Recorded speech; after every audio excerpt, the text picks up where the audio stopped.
ప్రజాప్రతినిధి న్యూస్ కి స్వాగతం. మెదక్ జిల్లా కేంద్రం ఎమ్మెల్యే క్యాంప్ కార్యాలయంలో కాంగ్రెస్ పార్టీ నాయకులు మీడియా సమావేశం నిర్వహించారు.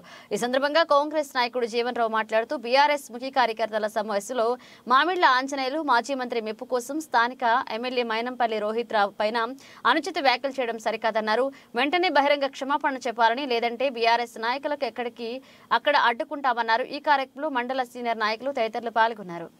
బీఆర్ఎస్ పార్టీ నియోజకవర్గ స్థాయి కార్యకర్తల సమావేశంలో మరి వేదిక మీద ఉన్నటువంటి నాయకుల మెప్పు కోసం మరి ఇటీవలే ఒక యువకుని చేతిలో 26 ఏళ్ల యువకుని చేతిలో ఓటమి 25 ఏళ్ల రాజకీయ అనుభవం ఉన్నటువంటి పద్మా దేవేందర్ రెడ్డి రాజకీయ ప్రస్థానాన్ని కూల్చివేసినటువంటి వ్యక్తి గురించి ప్రస్తావించడం వారి మూర్ఖత్వానికి నిదర్శనంగా భావిస్తూ ఉన్నాం.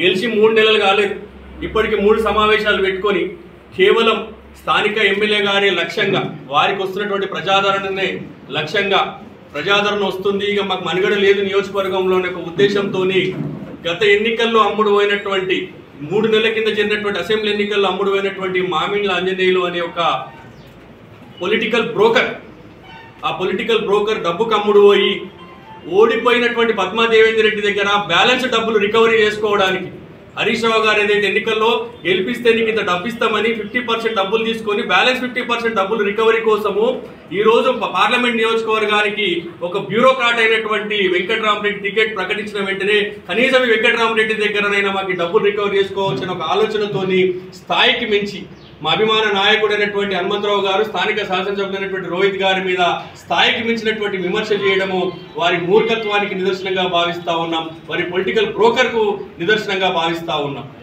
మరి గత 10 ఏళ్లుగా నియోజకవర్గానికి శనిలా పట్టి పీడించుకుందని మాట్లాడినటువంటి మామిళ్ల ఆంజనేయులు ఈ రోజు ఏ విధంగా వాళ్ళు గొప్ప వాళ్ళైనారో ప్రజలకు జవాబు చెప్పాల్సిన అవసరం ఎంతైనా వారి మీద ఉందని చెప్పేసి ఈ సందర్భంగా తెలియజేస్తా ఉన్నాం. ఏం మాట్లాడుతూ ఉన్నారు?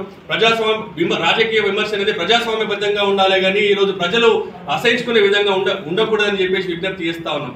అరే మామిళ్ళ నీకు కూడా లంబడిగోడు కానొచ్చు, మేము నీకు కూడా ముండగోడు కానీ పదాన్ని, ఆ పదాలు కూడా మేము వాడొచ్చు, కాకపోతే మా వెనకాల ఉన్నటువంటి మా నాయకులు ఎప్పుడు కూడా క్రమశిక్షణతో మెలుగుమని చెప్పారు కాబట్టి ఆ పదాలు ఏవి కూడా మేము కూడా మాట్లాడదలుచుకోలేదని తెలియజేస్తా ఉన్నాం.